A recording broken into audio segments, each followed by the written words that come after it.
la OMPE tiene que tener ya comenzar a imprimir las cédulas porque la ley dice en el cronograma electoral 30 días antes, ¿no? Eso va a ser lo conflictuado del tema, pero... Ahora, lo que preocupa es que resuelva lo que resuelva la autoridad electoral, va a haber gente descontenta. Es más, ya empezó a hablar Julio Guzmán de fraude, ¿no es cierto? Y amenazar con el fantasma ese que vamos a deslegitimar esta elección. Y eso pone a Keiko Fujimori, por ejemplo, en una situación, se ha manejado con mucha inteligencia en la campaña.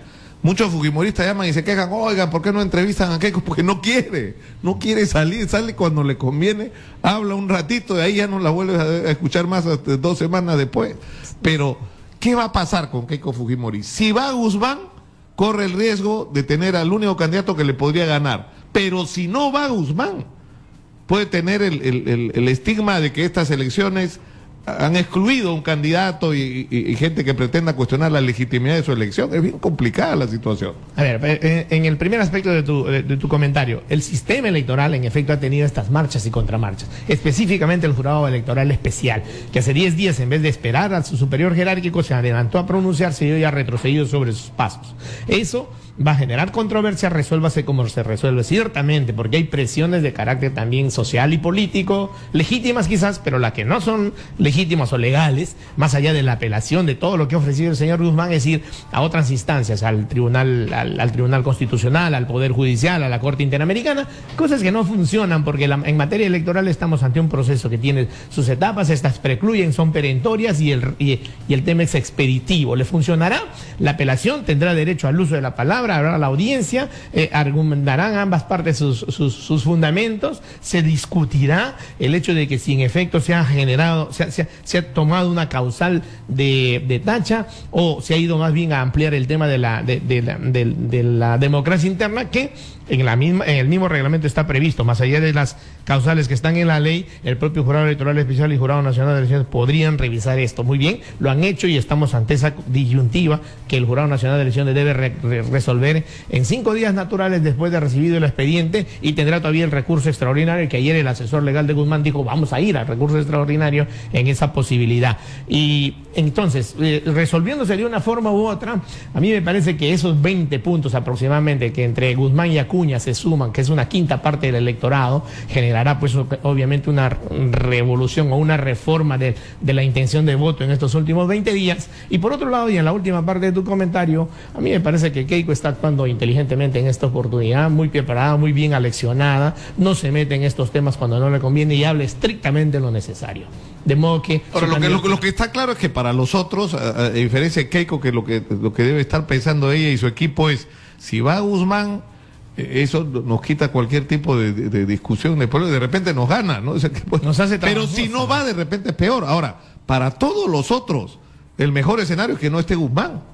Porque lo que está claro, así como van las cosas, es que mientras siga Guzmán no tiene ninguna posibilidad. Ciertamente. O tienen difícil el camino. Porque la gente de Keiko especula que en una segunda vuelta haría más trabajoso, valga la redundancia, el interregno entre la primera y segunda vuelta para poder revertir esa situación de que Guzmán lo pueda ganar, por un lado. Y por otro lado, los otros están esperando que esos 20 puntos, 25 puntos se caigan y en efecto sean recogidos por Verónica Mendoza, Kuczynski, Barrenechea y Ayala, ¿no? Para terminar, ¿qué puede pasar? Difícilmente los miembros del Jurado Nacional de Elecciones van a cambiar su opinión, ¿no? No, muy difícil, muy difícil. Ahora, por eso es que le han puesto la puntería a Elías Aybar, ¿no? Que a él, le están dando, o sea, a Elías, yo recordé lo que pasó en Chiclayo, ¿no? Donde un colaborador dijo que un tal Aybar, no se acordaba bien cómo se llamaba, había ayudado para que Beto Torres, que está preso ahora por corrupción, permaneciera como alcalde, ¿no? Cuando había sido sentenciado, no tenía ni pies ni cabeza la resolución del jurado en ese momento. Pero además ahora están agregando nuevos elementos, que es una supuesta vinculación de Elías Aybar con Sergio Córdoba, que es el número 32 de la lista de PPK, ¿no? Y que fue el que le hizo la campaña para que el señor el año 2012 fuera electo en representación del Colegio de Abogados del Jurado Nacional de Elecciones. Y cosas más graves todavía. Entonces yo creo que la puntería está a que no vote Aybar o Aybar modifique su voto, ¿no? A ver, ahorita nos llama Iber, qué bueno, porque lo estoy buscando, no lo encuentro. Desde el punto de vista estrictamente legal, el Jurado Nacional de Elecciones ha tenido 2 pronunciamientos sobre este mismo tema y sobre el fondo de la cuestión. El sostener que esos trámites administrativos de democracia interna no han sido regularizados y la forma de probar el 20 de enero mediante una apelación el 5 de febrero, presentando como una nueva prueba a esa asamblea, no ha sido oficiosa, no ha sido legítima, no ha tenido verosimilitud de esa prueba. La lógica jurídica que dice que esa posición va a ser, debería ser ratificada, claro. Y la lógica del sentido común también, porque se generaría muchísimo más escándalo de que el jurado también, luego de 10 días, retroceda sobre lo que vote una cosa y de ahí vote contra sí mismo. Ha confirmado, es ciertamente. ¿Por qué razón? Porque eso tampoco ha ocurrido en la práctica. Nosotros no solamente enseñamos materia electoral, sino litigamos. Martín, tú lo que dices es, en el caso de Julio Guzmán, desde el punto de vista estricta y absolutamente formal, el jurado tiene razón. Sin embargo, el jurado también podría haber resuelto en el sentido de lo que prima, pese a que esta gente ha cometido una serie de errores y ha hecho procedimientos que no corresponden a lo que manda la ley. Sin embargo, el espíritu de la ley lo que busca es proteger el interés, ¿no es cierto?, democrático del participante de la organización, y considerando que no hay ninguna queja interna, ¿no? Por lo tanto, prevalece el espíritu de la ley, y pese a que han, digamos, incumplido con formalidades, se admite el procedimiento. Cierto, porque el Jurado Nacional de Elecciones entonces habría tenido que determinar con facilidad esto, y no fue así. Fue un voto dividido de 3 votos a 2, considerando que en la minoría estaba además el presidente, que sostenía que en efecto... Mira, yo como periodista debería alegrarme, porque noticias vamos a tener todos los días, pero como ciudadano me preocupo, sinceramente. Como ciudadano, el proceso electoral está, tiene problemas por estas marchas y contramarchas, la falta de legitimidad, la falta de un código electoral, un código procesal electoral y un código de ética electoral. Pero eso es una razón más en el sentido de que hay que producir una profunda renovación en la clase política, porque este desmadre en gran medida es responsabilidad de lo mal que actúa el Congreso de la República. ¿Cómo sueltas en medio de la campaña electoral una modificación de la legislación electoral? Que por demás, además, hay que ser irresponsables. Que por lo demás además fueron maquillajes, no fueron reformas. Sí, la reforma debe venir con una voluntad política, con un nuevo Congreso, con una nueva legislación, para que también cambie el sistema y después de 20 años tengamos verdaderos partidos políticos, ya no volver a tener etiquetas, membretes, clubes electorales o vientres de alquiler, que es lo que le está perjudicando, entre comillas también, por supuesto, al señor Guzmán. Claro que sí. Muchas gracias a Martín de Acevedo, especialista en temas electorales, por estar con nosotros. Qué día que nos espera. Muchas gracias. Gracias, buen día, Nicolás. A la orden. Siempre es un gusto hablar contigo. A la orden, porque vamos a tener... Aunque las cosas que nos digan son muy crudas, pero así estamos. Arturo Granados es el director de la Oficina de Descentralización del MINSA, y es así como el Rocky del Ministerio de Salud, que se compra así que se compra los pleitos, no más bravo. Exitosa. ¿No? Vamos a hablar de... Bienvenido, Arturo. Buenos días, gracias por estar acá. Gracias, buenos días, muy amable. Vamos a conversar sobre el proyecto de ley que está presentando el Ministerio de Salud. Creo que es el miércoles, ¿no? Sí, el miércoles sustentamos el proyecto, el ministro está ahí, yo también lo estoy acompañando, que es un proyecto muy importante para ir perfeccionando poco a poco el tema de la descentralización, que es una reforma política fundamental para el país, pero necesita perfeccionamientos, necesita mejoras y un papel más activo de la Autoridad Sanitaria Nacional frente a los riesgos de salud, que es un poco el espíritu del proyecto. Nosotros tenemos un problema, entre muchos, digamos, que es cuando hay emergencia, ya tenemos un marco normativo que le permite a la Autoridad Sanitaria Nacional ir y hacer una intervención de manera colaborativa con el gobierno regional. En fin, las declaratorias de emergencia por dengue, por ejemplo, el ministerio ha ido con un alto comisionado y hemos trabajado con el gobernador. Pero cuando hay riesgo a la salud, es decir, no hay emergencia, como por ejemplo hoy con el Zika para el Perú es un riesgo, no es una emergencia, no es una epidemia. El Perú está teniendo un gran éxito a nivel internacional en contener. Somos un país rodeado de países que están desbordados con el problema del Zika. Brasil es frontera con el Perú, ¿no? Colombia también.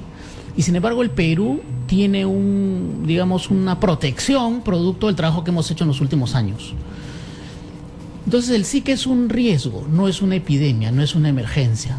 Entonces, pero el ministerio no puede ir a hacer una intervención directa en el ámbito territorial con el gobierno regional porque legalmente está impedido de hacerlo, ¿no? O existen también problemas, no este factor exógeno como el Zika, sino otros problemas que podrían estar generados por incumplimiento o disfuncionalidad de la responsabilidad del gobierno regional, que no generan una emergencia, pero en el futuro sí puede generar un problema a la salud. Por ejemplo, si hoy tienes un déficit de cobertura de vacunación para neumonía, no pasa nada ahorita. Claro, pero un año después se mueren los niños o se mueren los adultos mayores. Entonces, lo que tenemos es que tener la capacidad para hacer una intervención en el ámbito, no al gobierno regional, sino en el ámbito. Pero Arturo, es importante describir cómo está. Alguien me decía, no recuerdo en este momento quién lo dijo, creo que fue un dirigente médico que decía que el ministerio, la autoridad del Ministerio de Salud terminaba en la Avenida Venezuela, en la Avenida La Marina, en Salaberry, sí. ¿no? Y que esa era como una realidad dramática y que cada región supuestamente debía hacerse cargo, pero que en realidad esto no había funcionado como debía funcionar. O sea, por ejemplo, ¿cómo se manejan temas como infraestructura o como adquisiciones? O sea, ¿cómo están funcionando las cosas en este momento? A ver, primero el ministerio es la autoridad sanitaria nacional, no es el administrador de los servicios de salud. Entonces, probablemente cuando alguien dice el ministerio solo tiene autoridad en Salaberry, está pensando que el ministerio debería hacerse responsable de la prestación de servicios en Condorcanqui, en El Estrecho, en Loreto o en las ciudades del interior del país. Pero el ministerio tomó una decisión, el país tomó una decisión, dijo, la prestación de servicios se la doy a un gobierno subnacional y el ministerio se dedica a hacer la política nacional. Entonces no hay que confundir rectoría con administración de servicios. En el papel que tiene el ministerio de rector, gobierno, es decir, dicta las políticas y dice cobertura de vacunación no menos del 95%, eso es política. Y pone los recursos para eso. Entonces está haciendo política, no está prestando. No obstante eso, puede haber las situaciones en algunas regiones, como había en el pasado, que dicen no voy a vacunar, como ocurrió en Puno. En el periodo del gobierno de Alan García, el gobernador de Puno dijo yo no vacuno. Y se murieron 25 o 35 niños. Entonces, el ministerio tiene que tener una capacidad para que su autoridad en el término de lo que ha dispuesto como cobertura mínima se cumpla en el país. Y tiene que tener herramientas para eso. No para suplantar al gobierno regional, sino en situaciones determinadas, ir en socorro del gobierno subnacional o de la red prestadora, reparar la cadena de respuesta y entonces eso vuelva a continuar por el sendero que tiene que seguir. En este caso, el ministro lo ha señalado con claridad, nosotros tenemos una alianza en este gobierno, con estos gobiernos regionales muy sólida. Yo he comentado contigo, hay un cambio fundamental en el país. Los ciudadanos en las regiones empiezan a reclamarle al gobernador la situación de sus servicios. Y eso es un cambio político muy importante. Ya no es el ministro que está en Salaberry. Ya no es el gobierno. Ya no es el ministro que está en Salaberry, sino el gobernador que está ahí en la capital departamental, que tiene que responder por los problemas de deficiencia de los servicios, bajas coberturas de vacunación o porque el dengue se desbordó. Ciertamente el gobierno nacional lo que tiene que tener es una capacidad para ir a responder de manera articulada con el gobierno regional. Pero lo que quiero señalar es que hoy esa alianza con los gobernadores y con los gobiernos regionales es muy sólida. Pero institucionalmente puede ser muy débil si es que no tenemos un proyecto como el que estamos presentando ahora, que le dé facultades al ministerio si un gobernador se pone de costado. O si un aparato regional de servicios no está haciendo bien su trabajo, lo que ustedes dicen, poder participar activamente. No basta con que el Ministerio de Salud tenga el manejo de los lineamientos de política que deben llevarse adelante, sino debe tener los instrumentos para garantizar que eso ocurra, digamos, si se puede resumir de alguna manera. Exactamente, cuando hay un riesgo, que es cuando el gobierno nacional identifica que hay un riesgo a la salud, porque no se está haciendo bien el trabajo. Por ejemplo, el tema de cobertura de vacunación o uno ve que el índice aédico, que es la proliferación de los zancudos, empiezan a irse fuera de las manos, fuera de control. Entonces necesita uno ir con recurso humano, con medicamentos, con insumos, con personal, a reparar esa cadena de respuesta. ¿Y cómo se enfrenta a situaciones como, por ejemplo, lo ocurrido en Ancash, donde se destina presupuesto para construir un hospital y resulta que el hospital no se construye, que el recurso se usa para otra cosa, y estás en una situación donde los reclamos de infraestructura, es decir, es más, decisiones que ya se habían tomado no se han cumplido? O sea, ¿cómo se enfrenta una situación como esa? Yo creo que el caso que has señalado es muy oportuno. Nosotros estamos trabajando en el tema de Ancash y has tocado el tema de infraestructura, que obedece a la política de inversiones. En materia de inversiones, el gobierno nacional y el Ministerio de Salud tiene una rectoría muy fuerte. Nosotros tenemos como parte de la reforma un decreto legislativo de modernización de las inversiones que dice: tú inviertes en un hospital, en un establecimiento, en base a un planeamiento multianual de inversiones. Y hemos identificado estos 749 establecimientos estratégicos que son la prioridad nacional y regional de inversión. Y eso se hace contra un calendario, contra un cronograma, y las transferencias el ministerio las da a los gobiernos regionales contra su avance en el perfil, en el expediente o en la ejecución de la obra. Entonces estamos modulando el ritmo de la inversión. Y en algunos casos, como el caso de Ancash, donde hay producto de lo que ha ocurrido los años anteriores, una debilidad institucional muy fuerte, el ministerio lo que dice es: yo te puedo apoyar en la ejecución de la obra a través de un programa nacional de inversiones que tenemos, que se llama el PRONIS, porque tus capacidades institucionales son muy débiles. Entonces el ministerio hoy tiene esas prerrogativas y tiene el control de los recursos y los va soltando en la medida que avanzamos en la ejecución de lo que hemos planeado de manera concertada. Entonces, eso es un campo muy claro de cómo el ente rector modula el financiamiento y el ritmo de la inversión contra un plan y contra un estándar de inversión. Pero con respecto a emergencia ocurre lo mismo. Hoy tenemos una ley, un decreto legislativo para ir a intervenir en el ámbito cuando hay una emergencia declarada. Lo que queremos ahora con el proyecto de ley que vamos a sustentar el miércoles es que cuando hay riesgo, es decir, cuando los indicadores en una región bajan demasiado y va a generar un riesgo futuro, nosotros no deberíamos esperar a que venga el desborde, el problema, se mueren los niños, declaramos la emergencia. Cuando hoy, un año antes, podríamos ayudar al gobierno regional con insumos, con recursos, con personal de salud, para ir en socorro y en auxilio, reparar la cadena de respuesta, elevar las coberturas y dejar encaminada la región. Tú has hablado, Arturo, del tema de la infraestructura, que han establecido una lista de 700 y tantos centros de salud y hospitales que son urgentes de ser construidos y debería haber plazos y condiciones para la realización de estas obras, ¿no es cierto? Pero por el otro lado tienes una crisis a nivel, es decir, porque a veces lo que ocurre es una distancia entre lo que uno escucha, la cantidad de dinero que se está invirtiendo en salud, ¿no es cierto? Los recursos que hay en el CIS, ¿no? Los esfuerzos y el contraste de esto con lo que vive la gente cotidianamente. Pues verdad que llega al centro de salud y no hay lo que debería ser, va al hospital, no hay reactivos, no hay los medicamentos, la gente tiene que ir, meter la plata en el bolsillo y comprar lo que necesita, ir a hacerse un examen. El otro día me llama una persona, me dice, hay un accidente y necesitan tomógrafo, el tomógrafo está malogrado hace 3 meses, entonces tiene que ir a hacer la prueba particularmente y anda a ver para recuperar la plata con el CIS, que se supone que es lo que... pero no, es decir, las cosas no están funcionando como deberían funcionar. A ver, primero vamos a ver por partes, ¿no? El tema de la inversión. La inversión que yo te estoy comentando la podemos ir a ver juntos. Podemos ir a Ayacucho, podemos ir a Amazonas, podemos ir a Cajamarca, a Jaén, podemos ir a cualquier parte del país y ver cómo se está construyendo y equipando. Pero obviamente la brecha es muy grande. ¿Cuánto tiempo nos va a tomar construir esos 749 y cerrar la brecha de infraestructura para atender el 80% de la demanda? El próximo gobierno y uno más. O sea, para que tengamos ese es el nivel de atraso. Ese es o sea, 15 años de atraso. Exactamente, tenemos 20, 30 años de atraso. Y nosotros lo que hemos hecho es recuperar el ritmo. Lo que necesitamos es que el próximo gobierno no pierda el paso. Nosotros hemos invertido 8.500. Deberíamos invertir por lo menos 10.000 millones el próximo quinquenio y el siguiente también. Y habremos cerrado la brecha de infraestructura y equipamiento que tiene el Perú.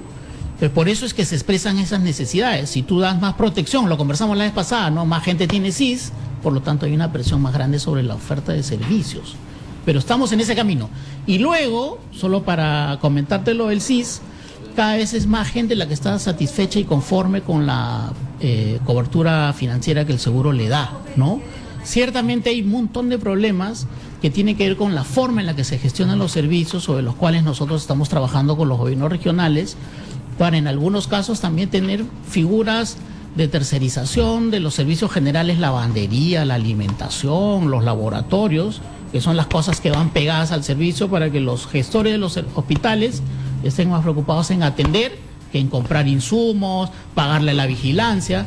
Entonces también hay en camino un proceso de modernización de la gestión de los servicios, ¿no? Ahora, uno, tenemos que ir terminando ya, Arturo, pero uno, cuando te escucha hablar a ti, o hablamos de la situación de la educación, o la situación de la infraestructura, es decir, ¿cómo es posible que uno vaya a Ica, por ejemplo, y te demores en 300 kilómetros como 5 horas en determinado momento, porque la carretera panamericana atraviesa Chincha, que está llena de semáforos y rompemuelles?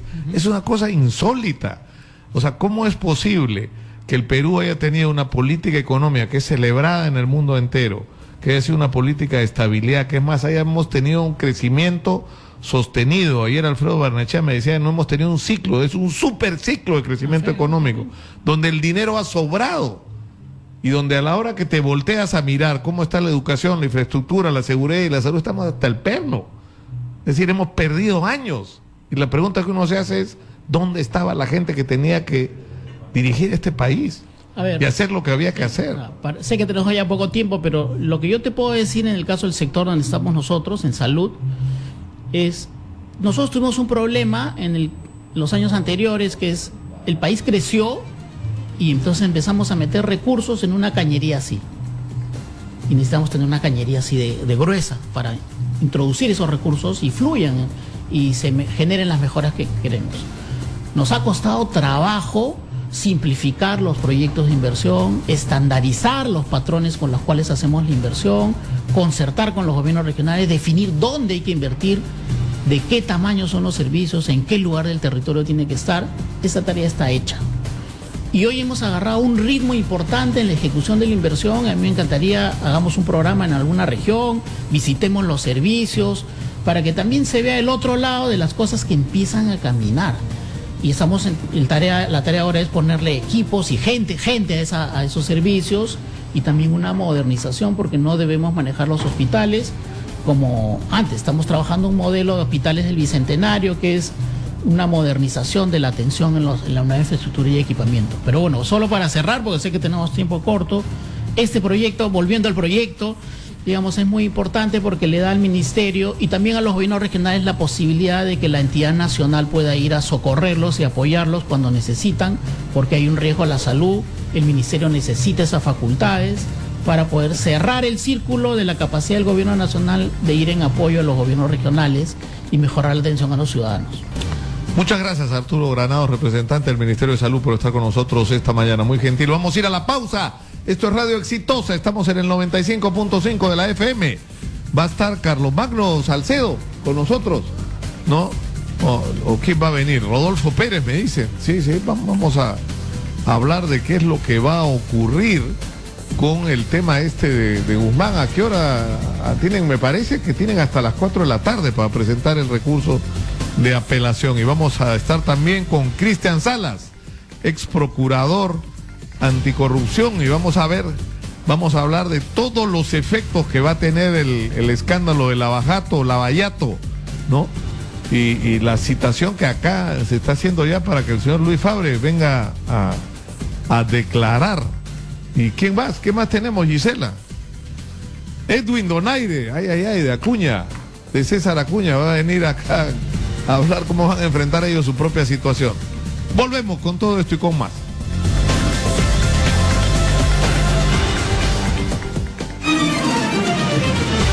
Ya volvemos con Nicolás Lucar en Exitosa.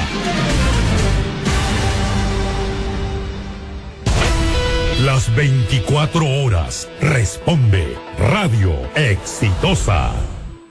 La radio FM de mi celular y yo estamos Estamos literalmente conectados. Es mi salvavidas y no voy a ninguna parte sin tenerlo. Porque sabemos que cuando las cosas van mal y necesitamos estar alertas y no funcionan las líneas, es la radio FM de mi celular la que me mantiene a salvo, informado y acompañado. La radio FM en tu celular se escucha en cualquier momento y lugar. Es gratis y salva vidas. Así que, si estás pensando en comprar un celular nuevo, exige que tenga radio FM. Porque, ya sabes, un celular con radio FM es mejor por donde lo escuches. Un gran líder tiene la fuerza para impulsarnos a nunca bajar los brazos. Y mientras sus ideas sorprenden, sus ideales inspiran. Nuevos líderes viven entre nosotros. Solo hace falta poder descubrirlos. Encuentra el líder que vive en ti. Universidad Las Américas. Nuevos líderes. Examen de admisión 3 de abril. Es hora de izar bandera. Es tiempo de demostrar que cuando el pueblo se une, nadie lo puede parar. Solidaridad nacional, solidaridad nacional. José Luna es el hombre que necesita el Perú. José Luna en la selva, en el norte, centro y sur. Solidaridad nacional, solidaridad nacional. Marca los 2 soles y escribe el número 1 para el Congreso. Aviso político contratado. Radio Exitosa, en Lima, 95.5. El microinformativo de Exitosa. 8:06, tenemos información en vivo con Mariela Ludeña.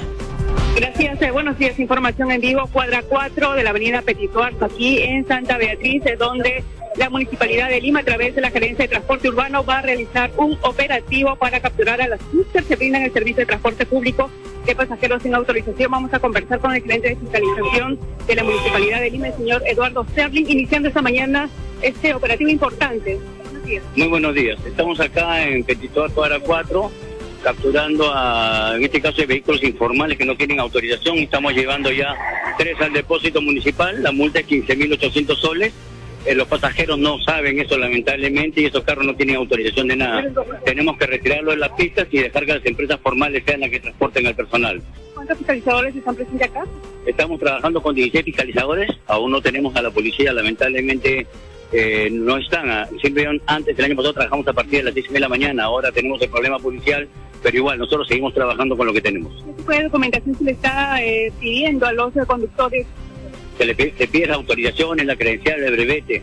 Aparte, nosotros chequeamos que este carro está debiendo casi 1 millón de soles, por ejemplo. Entonces, cuando este carro sea internado al depósito por la infracción, ya la SAT tiene que hacer su proceso de cobranza con respecto a la deuda que tengan con la municipalidad. Muchas gracias. Palabras del gerente de fiscalización de la Municipalidad de Lima, Eduardo Sterling, realizando un operativo aquí en la cuadra 4 de Santa Beatriz. Un operativo para capturar a las scooters que están brindando servicio de transporte público de pasajeros, pero sin autorización. La información a esta hora. Mariela Ludeña para Exitosa Noticias. Gracias, Mariela. 8:08. El Ministerio de Transporte y Comunicaciones informó que el tránsito vehicular en la carretera central en ambos sentidos quedó restablecido desde las 5 de la tarde de ayer domingo, 6 de marzo del 2016. Decenas de madres de familia saldrán a vigilar diversos colegios en el distrito del Agustino con la finalidad de velar por la integridad y bienestar de los estudiantes frente a los casos de pandillaje, venta de drogas y alcohol. El Senami pronosticó para esta semana que se registrarán lluvias con diversa intensidad en la costa y sierra norte y central, aunque en la costa sur no se prevé precipitaciones. El Perú decide. Elecciones 2016. El gerente general de dicha firma, Hernán Chaparro, dijo que los candidatos presidenciales Alfredo Barnechea y Verónica Mendoza podrían crecer más, sobre todo porque solo el 40% de la población electoral los conoce. Los candidatos presidenciales Julio Guzmán y César Acuña tienen como plazo hasta hoy lunes 7 de marzo para apelar ante el Jurado Nacional de Elecciones contra la resolución del Jurado Electoral Especial que determina su exclusión de las elecciones. El fundador de la encuestadora Datum Internacional, Manuel Torrado, negó haber ofrecido ayuda a Alan García durante la campaña presidencial del 2006, tal como lo había afirmado el candidato de Alianza Popular. La candidata a la reelección congresal, Marisol Espinosa, explicó que a pesar de las denuncias en contra del candidato presidencial César Acuña, seguirá en las filas de la agrupación de origen norteño. El candidato al Congreso de la República, Mauricio Mulder, calificó al Jurado Nacional de Elecciones de ultraburocrático. Esto debido a las resoluciones que ha emitido por el caso del postulante Julio Guzmán. Mucha atención a los conductores. En la Panamericana Sur es lento el avance de vehículos entre el puente Benavides y el trébol de Monterrico, rumbo a evitamiento.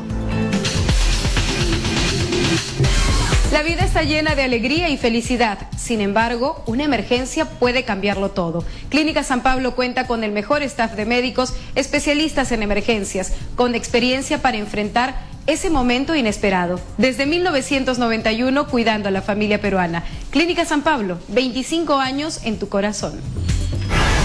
Usted escucha Radio Exitosa 95.5. Continúe con la programación de Nicolás Lúcar en Exitosa. En estudios, Rodolfo Pérez, vocero de Todos por el Perú, y Edwin Donaire, vocero de Alianza para el Progreso. 8:11.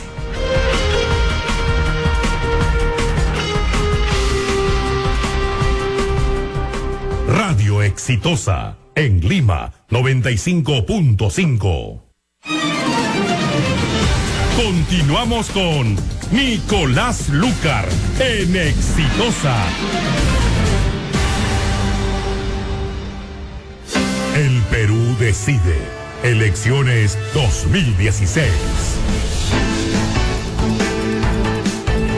Y vamos a hablar de lo que va a pasar hoy día y lo que van a hacer hoy día Alianza para el Progreso y Todos por el Perú, que tienen hasta las 4 de la tarde, me parece, para presentar sus apelaciones respectivas. Y están con nosotros el general Edwin Donaire, que llegó tarde, lo hemos hecho hacer 30 planchas.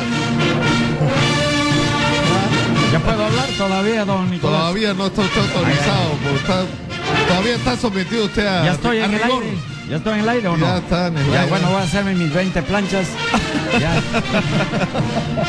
No, yo no he llegado tarde, sino que allá el ascensor tiene que mandarlo a arreglar. Hemos empezado más temprano nosotros, lo que pasa, dice. Y está con nosotros Rodolfo Pérez, representante y vocero de Todos por el Perú. Bienvenidos. Muchas gracias, Nicolás, por permitirnos expresar nuestra posición democrática y nuestra defensa en ese sentido. Comencemos con Rodolfo, si lo permite Por favor. el general. Acá estamos iguales todos. Acá no hay que el soldado. Y además, este es desertor. Hay una orden de captura ahí porque se ha escapado del cuartel. Para nada, general. Yo he ido al cuartel, he presentado mi boleta y mi libreta he sacado ahí. Sí, por la puerta no me has pasado, ¿no? Ahora estuvo con nosotros Martín de Acevedo, y Martín decía, para empezar por el caso de Julio Guzmán, que desde el punto de vista estrictamente formal, él considera que el jurado, o sea, si uno agarra la ley, el jurado tiene razón. En el sentido, es decir, la posición de mayoría del Jurado Nacional de Elecciones, de que hay procedimientos que no se han cumplido según lo que marca la ley. Es decir, que una vez convocadas las elecciones, los partidos no puedan hacer las modificaciones que Todos por el Perú hizo, ¿no? Y que por lo tanto eso los pone en una situación sumamente complicada, ¿no? Y que evidentemente hay el contexto de qué es lo que prevalece, el espíritu de la ley, ¿no es cierto? Es decir, la voluntad, si no ha habido ninguna queja del partido, ¿no? Pero si uno se pone formalista, el jurado actuó correctamente, digamos, ¿no? Bueno, Nicolás, muchas gracias por la invitación. Lo he escuchado a Martín, porque yo estaba sentado justo antes de entrar, lo escuché, pero Martín ahí se equivoca, porque el propio Jurado Nacional de Elecciones, le enmienda la plana al registro de organizaciones políticas, quien dice, yo no puedo calificar tus actos que quieres inscribir, y le dice sí tienes que calificarlos, y solamente no se pueden inscribir estos actos una vez que se han cerrado ya las listas al Congreso. Ese es el criterio que el Jurado Nacional de Elecciones maneja. Entonces ahí Martín sí se ha equivocado. Nosotros sí podíamos inscribir nuestros actos, y eso es lo que nosotros hemos intentado hacer, pero el jurado no nos ha dejado y ha utilizado todo tipo de argumentos que, más que formales, son de interpretaciones del propio jurado. Por ejemplo, nosotros hemos dicho que el cambio de estatuto, el cambio del nuevo Comité Ejecutivo Nacional y la designación del Tribunal Nacional Electoral se han convalidado a través de una Asamblea General Extraordinaria. El Jurado Nacional de Elecciones ha dicho, no me genera certidumbre de que esa asamblea haya ocurrido. No. Mira, acá tenemos una cuestión bien simple. Hay un principio dentro del derecho electoral que se llama indubio pro sivice, que es que en caso de duda se favorece el derecho a la participación política. Ese principio está consagrado dentro de resoluciones del Jurado Nacional de Elecciones. Independientemente, nosotros evidentemente consideramos que hemos cumplido la ley, hemos cumplido con nuestros actos, queremos que se inscriban. Pero si ya hubiese alguna duda, y como el mismo Martín decía, bueno, en todo caso hay dudas de parte de que si corresponde o no corresponde, tiene que primar el derecho a la participación política. Eso es lo que nosotros estamos defendiendo, que es un derecho que está consagrado por la Constitución. Ahora, pero Julio ha estado ayer muy recio. Julio ha hablado ayer de fraude. Bueno, lo que pasa es que mira, en lo que se refiere a la lo que está diciendo, si resuelven en contra mía, este proceso no es legítimo, es lo que le está diciendo. Lo que pasa es que la resolución del Jurado Electoral Especial es una contradicción flagrante. Y además ha sido avalada institucionalmente por el propio presidente del Jurado Nacional de Elecciones. Eso es lo que a nosotros nos preocupa. ¿Qué es lo que llamó la atención, no? ¿Por qué tenía Tabra que aparecer nos preocupa que, por ejemplo, coincidan el fallo en torno al candidato presidencial Acuña y el candidato presidencial Guzmán, cuando eran procesos completamente separados, que ninguno no tenía nada que ver, y se han hecho coincidir extrañamente. Y lo otro, la rectificación del criterio del Jurado Electoral Especial. Claro, porque el Jurado Electoral los admite, dice, ustedes ya cumplieron todos los requisitos para ser admitidos, lo que viene formalmente son las tachas. Una vez absueltas las tachas, se inscribirá formalmente la plancha. Dos cuestiones en ese sentido. Las tachas solamente son por causales específicas y son contra personas. No son para rectificar criterio de su resolución, para empezar. Y dos, que tiene que ver con que el propio presidente del Jurado Electoral Especial, el señor Miranda, declaró en la revista Vela Verde, profundizando sus argumentos sobre el fallo. Y hablaba del derecho a la participación política, hablaba de que eso era lo que debía de primar. ¿Tú tienes ahí las declaraciones? Por supuesto. Y señala de que entonces no hay vulneración a la democracia interna, porque este es para cautelar la autonomía y la voluntad del partido político sea conforme a la voluntad de sus asociados. Es un argumento que lo ha considerado el voto en minoría del Pleno, que nosotros recogemos, pero días después falla de acuerdo al voto de la mayoría. La misma persona. Eso no es normal. Y cuando hablamos de fraude, es que tenemos la plena certidumbre de que al señor Miranda lo están presionando o lo están chantajeando, porque no es normal que un juez electoral o cualquier juez cambie su posición de esa manera. Esos son los vicios de ilegitimidad, de ilegalidad. Y las tachas han sido presentadas básicamente por... Bueno, ayer nosotros escuchamos a Nano Guerra García, ¿no? Que son los ¿no? Bueno, creo que están ahí debajo de la revista, las tachas, ¿no? Que son... Bueno. Malson Urbina está de tachador, el juez de la parada. Bueno, la verdad, puras personas vinculadas a partidos políticos. El señor Santiago Salas Ramírez, que es del Partido Nacionalista. Bueno, nosotros éramos candidatos al nacionalismo, pero nos está tachando el nacionalismo, al parecer, ¿no? Entonces, ahí nos damos cuenta qué partidos políticos, qué fuerzas políticas realmente están detrás. 2 militantes del Partido Nacionalista, 2 militantes del PPC, un abogado relacionado a Perú Posible y un candidato al Congreso de Perú Posible. El señor Nano Guerra García, que es candidato de Solidaridad Nacional, el señor Malson Urbina, han declarado fundada la tacha de Malson Urbina. Esa es la democracia.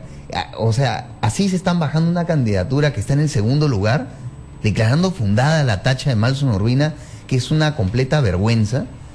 ¿Eso están avalando la justicia electoral en el Perú? Ahora, por ahí estaba circulando una foto de Alan García con uno de los tachadores, ¿no? Con el señor Walter Villegas, que es militante del PPC. Sí, por supuesto. Es militante del PPC. Acá está. Acá está. Militante del PPC y, evidentemente, por supuesto, está en campaña con el señor Alan García.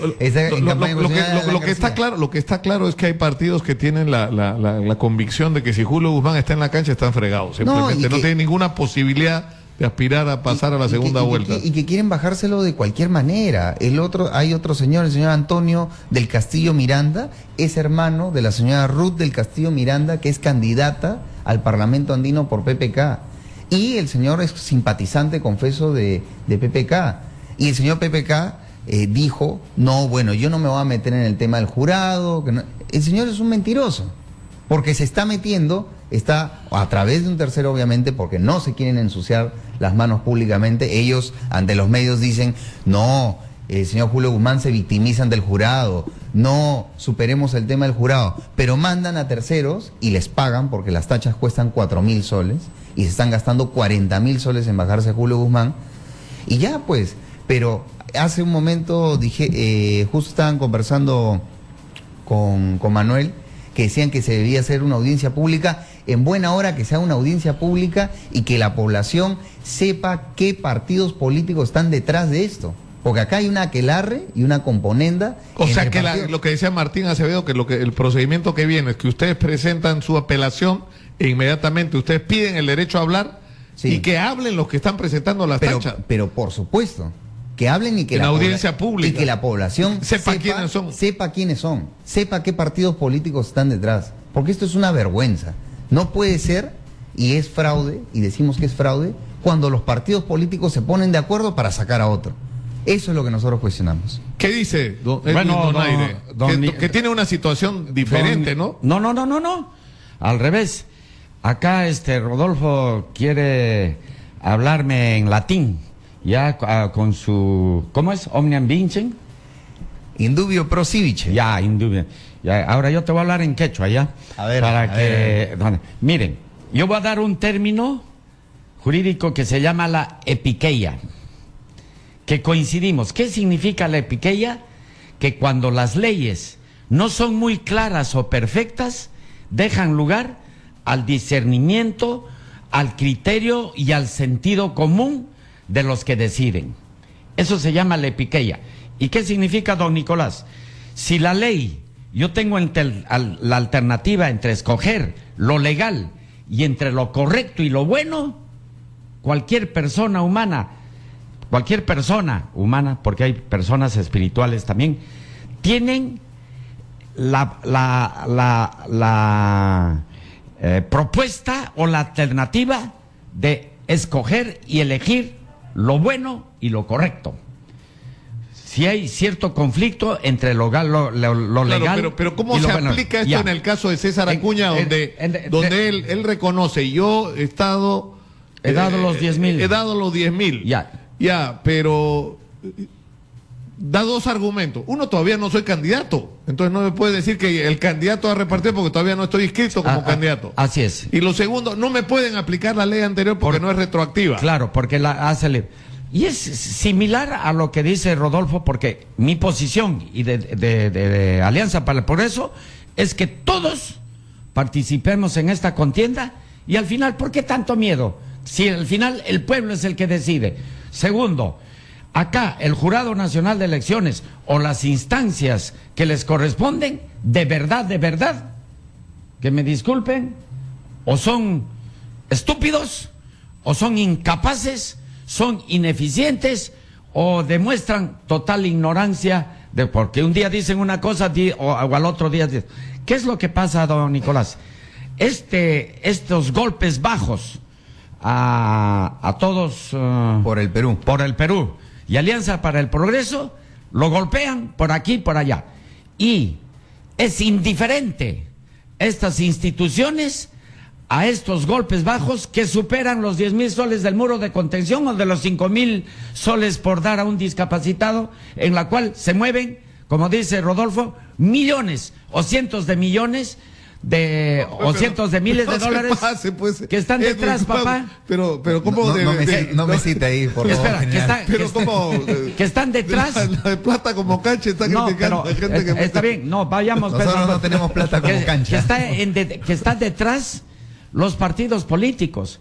Entonces, ¿dónde está esa equidad de igualdad de condiciones que garantice que todos vayamos con las mismas armas? Es como una carrera, don Nicolás.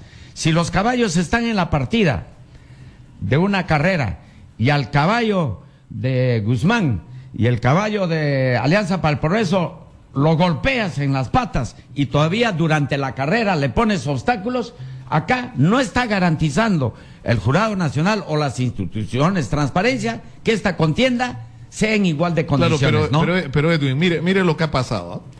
Primero que el Congreso de la República saca la ley, ¿no? Es decir, insiste sobre la ley y la promulga. En octubre. No, el final de la historia es en la ley electoral, las modificaciones a la ley electoral. Pero es posterior, ¿no? Esto es en enero. Las elecciones fueron convocadas antes, eso está claro. Sí, se convocaron antes. El presidente del Congreso de la República es de Alianza para el Progreso. Y cuando el Jurado Nacional de Elecciones le pregunta al Congreso de la República, oigan, ¿qué hacemos con esta ley? Cosa que no debió hacer, pero igual lo hizo. El Congreso le devolvió la pelota y le dijo, ustedes verán, ustedes son la máxima autoridad electoral. Entonces, ¿qué cosa estaba haciendo con eso el Congreso de la República, presidido por un militante y candidato actualmente de su organización? Le estaba dando al Jurado Nacional de Elecciones la potestad de resolver lo que inevitablemente iba a ser un conflicto. ¿Qué aspecto de la ley se aplicaba y cuál no? Ahora, don Nicolás, el hecho de Entonces, lo que está diciendo ahora el jurado es, en aquello que no sea aplicable, no se podrá aplicar. Pues, por ejemplo, si para ser candidato a un partido cuando uno perteneció a otro requiere un año, ya eso es inaplicable. Pero cuando alguien reparte dinero y esto interfiere en la campaña, ahí sí es aplicable. ¿Por qué no va a ser aplicable ahí? Pero jurídicamente, si quieren tachar o sacar de la contienda, no es posible, justo por estos argumentos en la cual se convoca en octubre. Y es como yo manifestaba, como un ejemplo burdo, don Nicolás.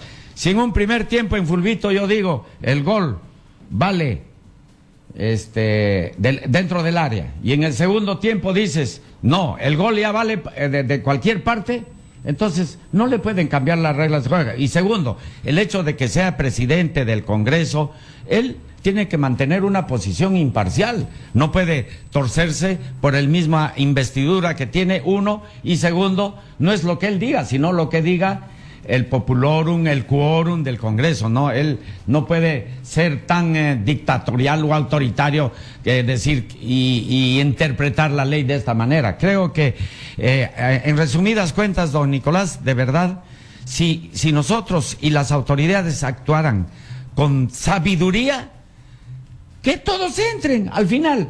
Si todo el... Que decida el electorado. El pueblo. O sea, digamos, ¿en qué punto coinciden los de Todos por el Perú y Alianza por el Progreso? En todo. Rodolfo. Oye, Rodolfo, ¿sí o no? Ahí hay algunas diferencias. Primero, no tenemos plata como cancha. Lo segundo, también que rechazamos todo tipo de acciones de clientelismo político. Pero hay una cuestión que sí nos parece cuestionable.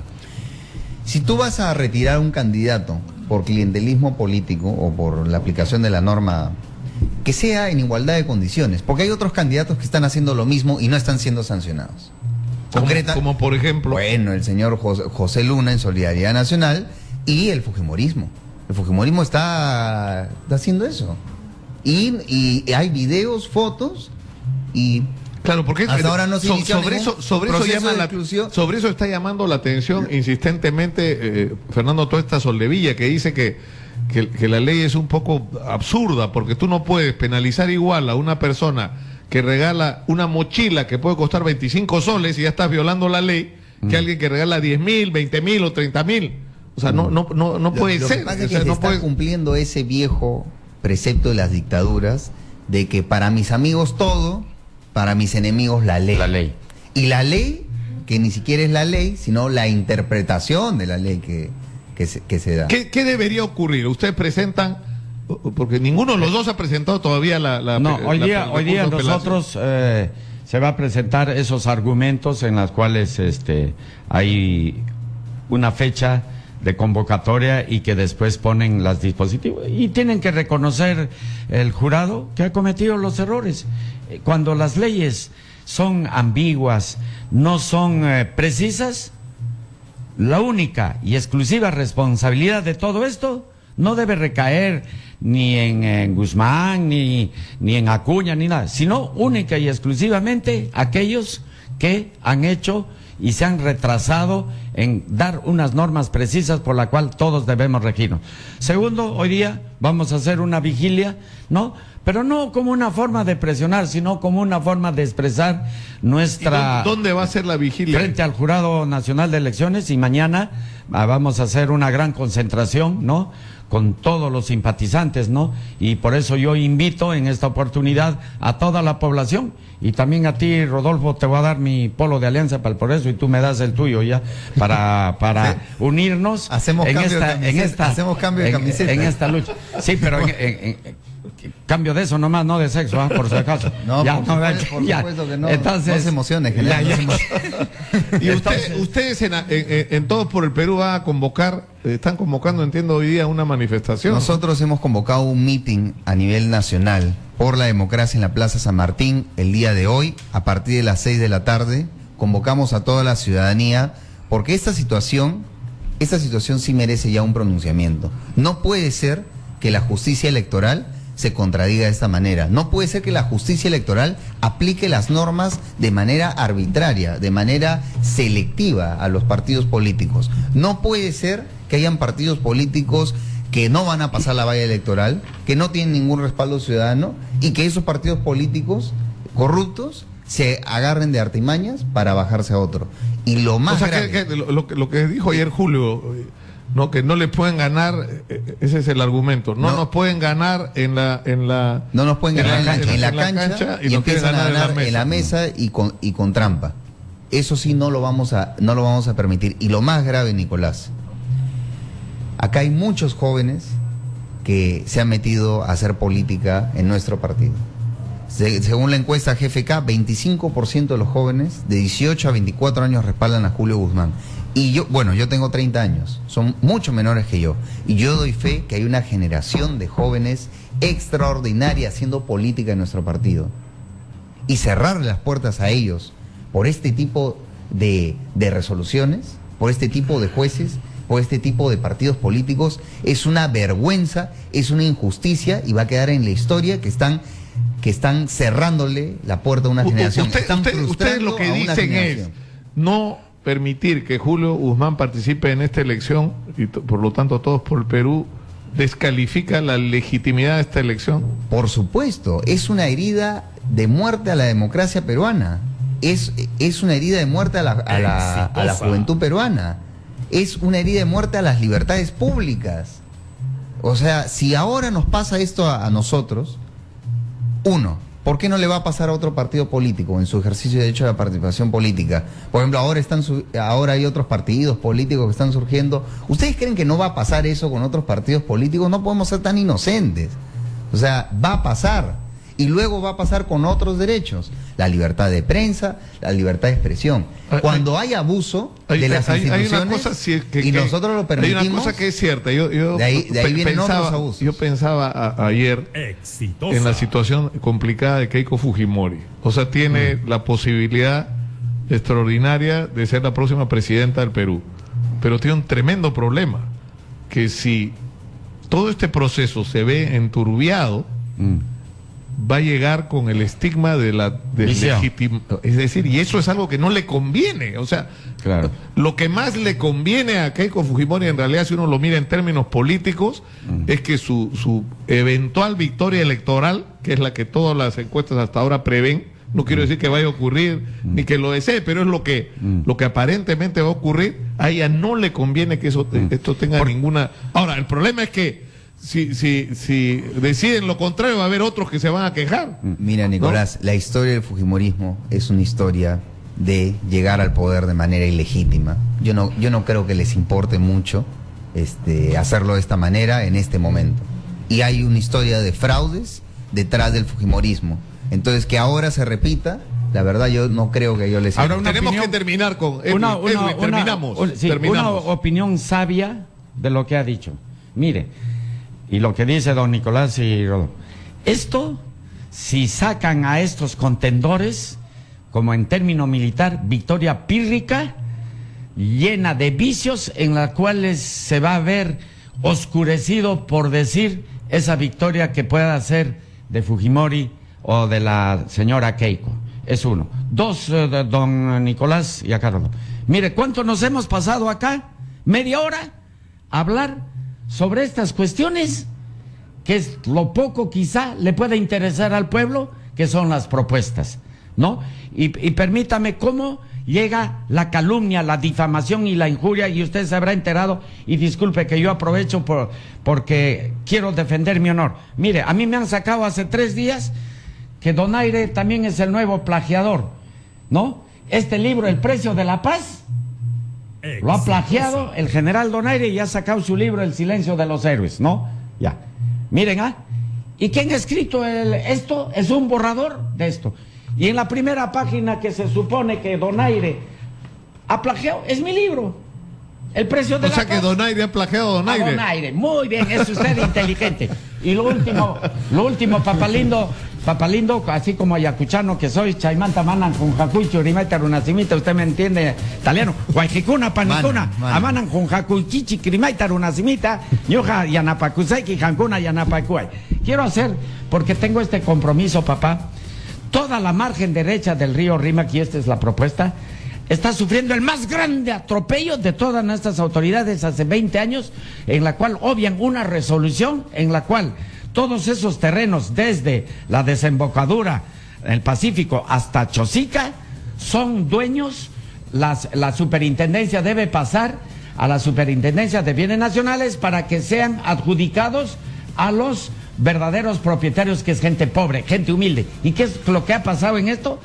Una resolución suprema que hace desde 1983 que se zurran, en la cual se han aprovechado de esa coyuntura para poder apoderarse aquellos que han estado en el gobierno de muchos lotes de terreno, aprovechándose de la pobreza y de la miseria de muchos eso. Yo quería hacer esa aclaración. Y por último, mi propuesta también y como dice último, disculpe, yo no tengo plata como cancha, ¿ya? Entonces todo lo hago y digo, eso de general honesto parece que había sido un gran disparate, pero no importa, yo hago con la mía y las principales propuestas hablan de salud, de educación, pero mientras el poblador, el peruano, no tenga plata en el bolsillo, educación o salud pasará a segundo plano. ¿Qué es lo que nosotros proponemos? Y que pero ya está haciendo campaña. Sí, esto es lo más. Don Nicolás. Lo va a mandar a hacer planchas otra vez. Sí, yo lo hago ahorita.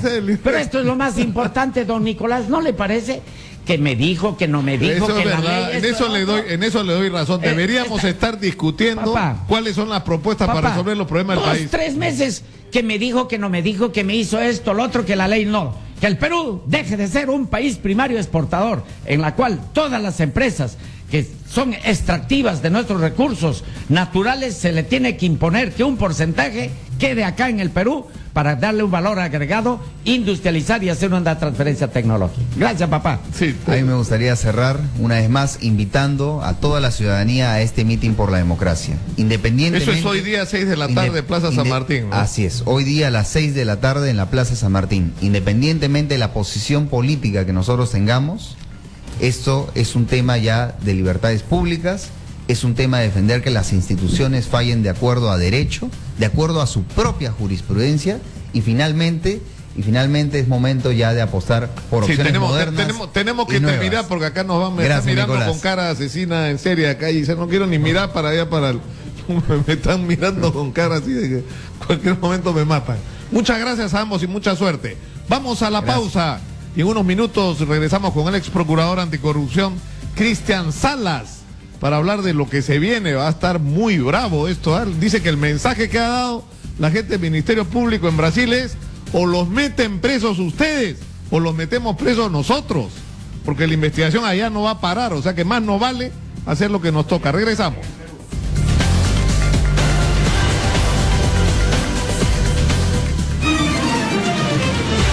Ya volvemos con Nicolás Lucar en Exitosa. Única respuesta, Radio Exitosa.